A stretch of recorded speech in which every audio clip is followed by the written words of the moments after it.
sabihan na habang may buhay, may Pag-asa. habang may buhay, may Pag-asa. pagsubok. Dahil tayo katiwala ng Diyos, binibigyan din niya tayo ng iba't ibang klase ng pagsubok.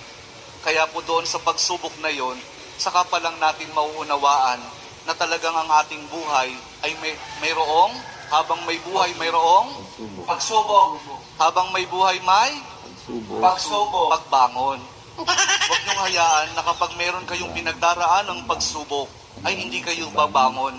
Kailangan meron tayong pagsumikap na pagtsatsagaan natin yung ating mga pagsubok na pinagdaraanan.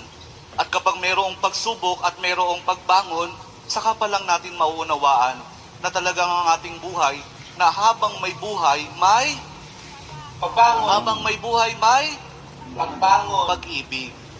Ang pag-ibig na nagmumula kay Jesus lamang